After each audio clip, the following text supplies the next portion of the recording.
What's going on, Jerome's? Week 1 of the NFL season is nearly in the books. Looking forward to the Buffalo Bills beating the ish out of Aaron Rodgers and the Jets this evening.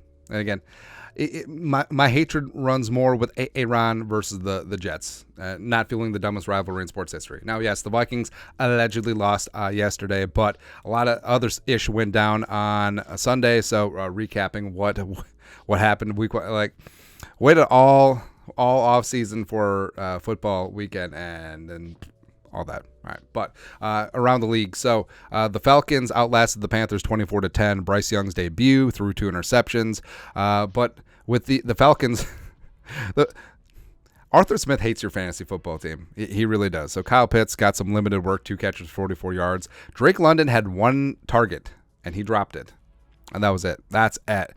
Desmond Ridder basically just going to be handing the ball off. And also, Tyler Algier.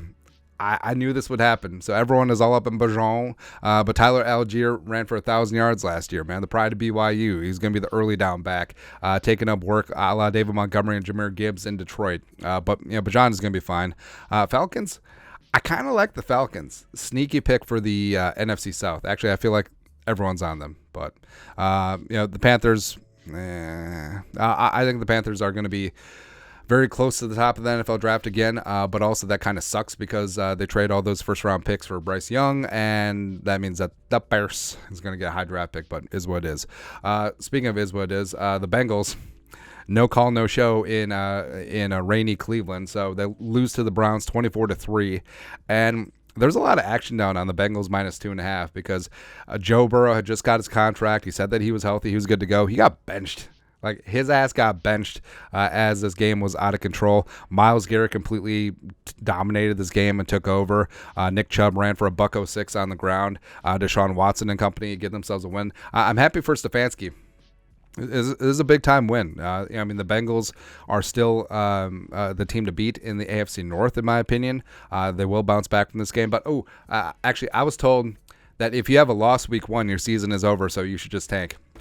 The Bengals should really just tank for Caleb Williams. That's exactly what they should do. It's so stupid. Again, it's a long season, and it's getting longer as they keep adding stupid games to the stupid regular season. Don't freak out about one game. But also, again, the Vikings losing a close game to what is perceived a bad opponent in the Buccaneers, where the Vikings just really beat themselves. Would you rather have that or just be like the Bengals or the Giants, just completely no call, no show? The Jaguars get done on the road in an intra-division game, 31-21. Trevor Lawrence, 241 and 2 touchdowns. Travis Etienne keeping Tank Bigsby away for a hot second, running for 77 and a touchdown. Calvin Ridley, 8 for 101 and a score.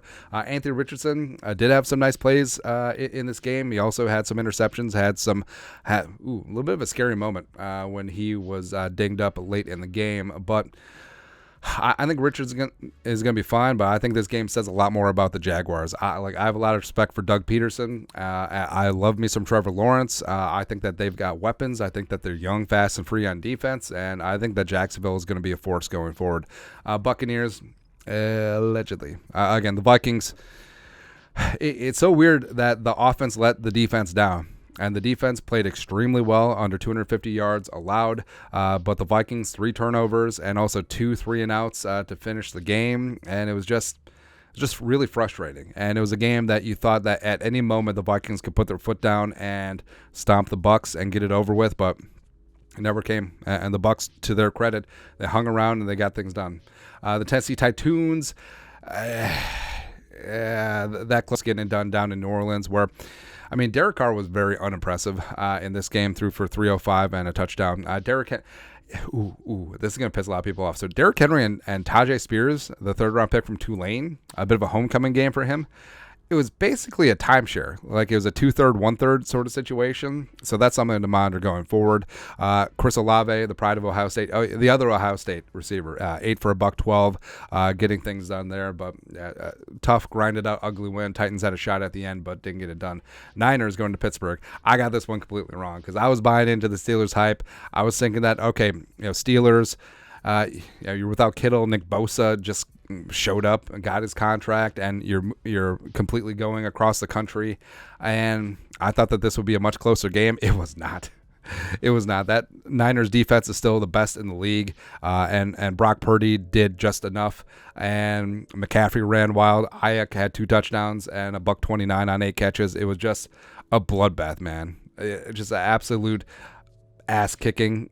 Pickett and all the hype around him, George Pickens and all the hype, Deontay Johnson left with the injury, like all the hype around the Steelers just evaporated in a second. Like, I still believe in Mike Tomlin and company, but man, that was rough. The Cardinals kept this one relatively close. Commies actually had to come from behind to win, but Sling and Sam Howell 202, a touchdown and a pick, and I don't know, this was just kind of a nondescript game. But the Cardinals, like I said, like, the Cardinals, in terms of the talent caliber that they fielded this year under first year GM Monty Ossenfort, the pride of University of Minnesota Morris, is not great. But the players are going to play hard. The coaches are going to coach hard, and that's exactly what Arizona did. And I mean, silver lining, it was a tough-ass football game, and Commies barely came out on top. The Texans, C.J. Stroud's first start, I swear to Christ, it's like they don't even know how to spell offensive line. Like, even though they have Tunsil, I just don't really know how they're going to protect C.J. Stroud. But he got a little bit hammered. And the Ravens, I mean, the Ravens weren't as crisp as you would expect, but they still kept the Texans at bay, 25-9. Really unfortunate in this game. J.K. Dobbins, J.K. 2K, the product of Ohio State, who's dealt with a myriad of injury issues. It sounds like he popped his Achilles and is done for the year. That just sucks, man.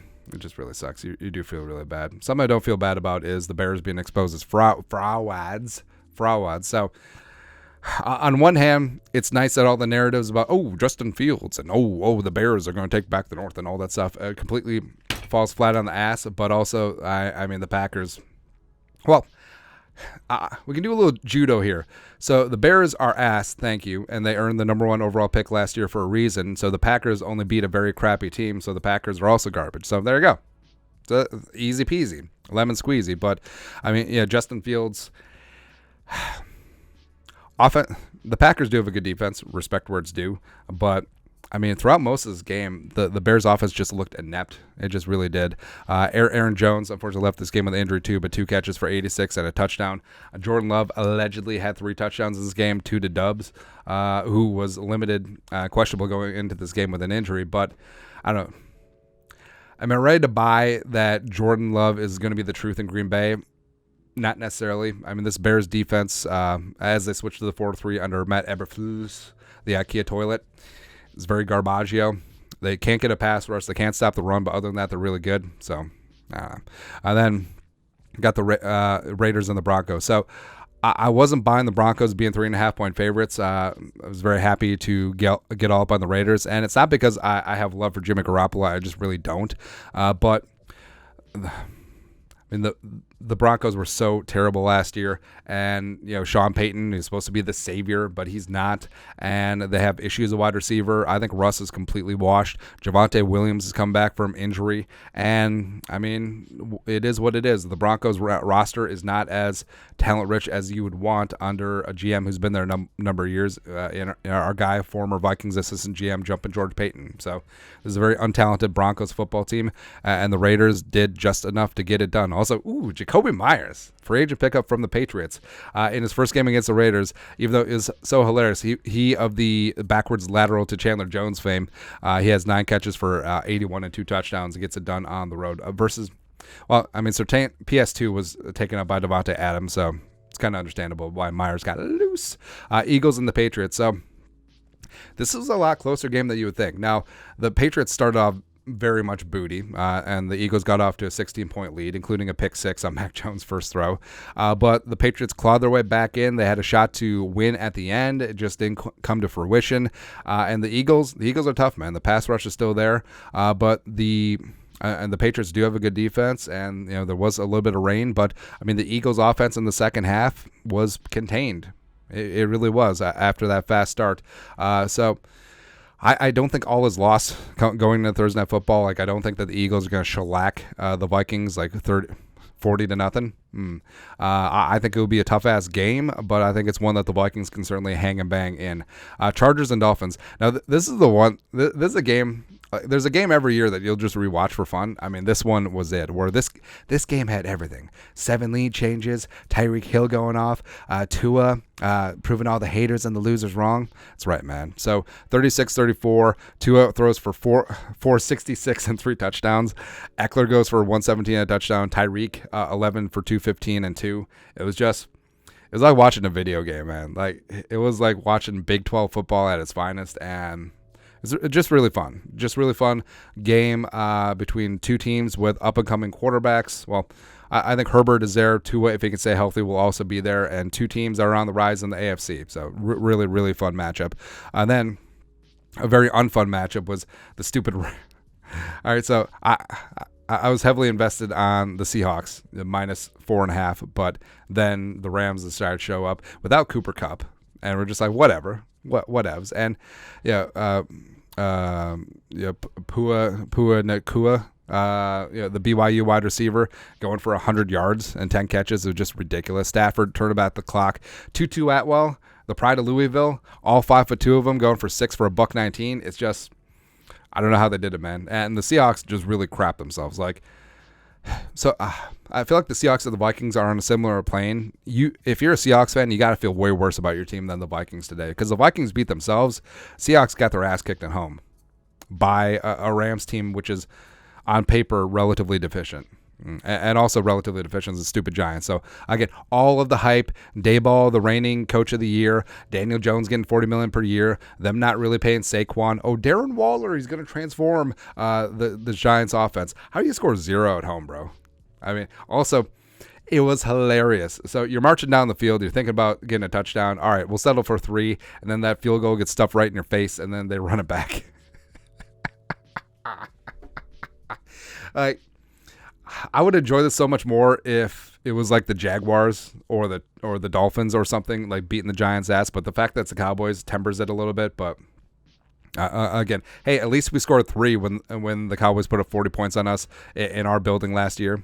No big deal. No big deal. Of course, the asterisk Lions beating the Chiefs. So without the Chiefs, 2 of the top 3 Chiefs players, no big deal. Then Monday Night Football, I'm really like. I like Josh Allen. I still love me some Stephon Diggs. I love me some James Cook. Please beat the Jets' ass one time.